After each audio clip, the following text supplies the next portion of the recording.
The author behind the book that launched the movie The Blind Side says that no one involved in the story made millions of dollars from the film. Author Michael Lewis, who also wrote the stories, by the way, behind The Big Short and Moneyball, says that after studio fees and taxes, he and the Touhy family ultimately received around $350,000 each from The Blind Side's profits.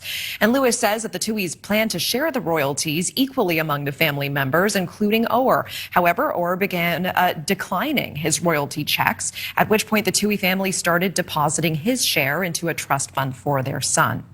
Here to talk about this case is sports and entertainment attorney Seth Berenzweig. He represents current and former pro athletes and stars, also an expert in the type of arrangement that the Touhys made with Michael. Seth, thanks so much for being here. My pleasure. Seth, are all of the receipts available for this? Is the answer to this whole dispute simply in the royalty paperwork, or is it more complicated than that?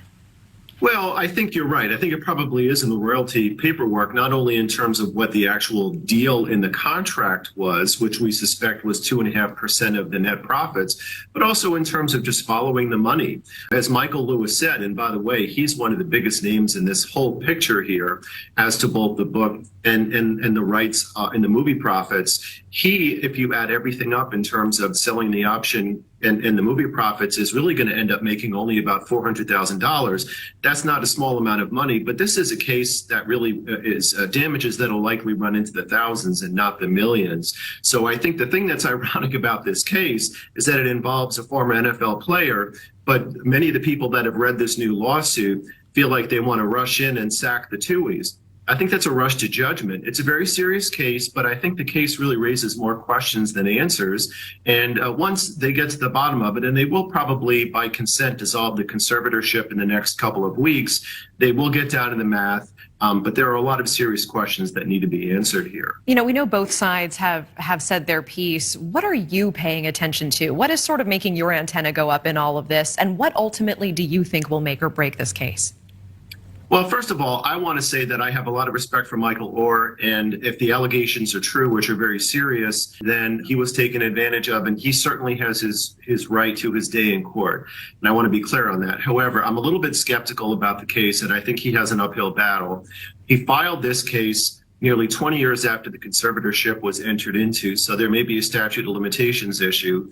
He might have some responses to that. But on the substance of it, I think that, as we've already discussed, there's not a lot of money at issue in this. And there was nothing necessarily improper by the imposition of a conservatorship. There are grounds where a judge had the authority to enter this in, and this was brought into a courtroom and signed off by a judge.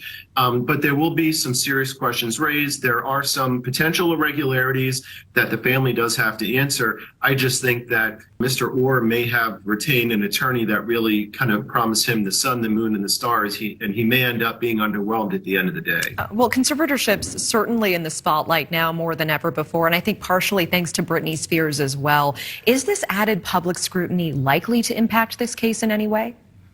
I think that it does, because people learned a lot about conservatorships. They certainly learned a lot about it through the Britney Spears case. But that also raises an interesting point, because by way of comparison, that conservatorship was very broad and strict. She didn't have the ability to even manage her own business, enter her into her own contracts, make her own doctor's appointment. Michael Oher had the full authority to be able to enter into his own business, sign his own NFL contracts. And in fact, he was probably represented by an NFL Players Association licensed attorney. And in fact, a conservator can't even sign those deals because they're not licensed by the NFLPA. So the long and short of it is that people are learning a lot about conservatorships. This one is very interesting and high level because it also integrates a big Hollywood blockbuster movie that won a ton of awards all over the world.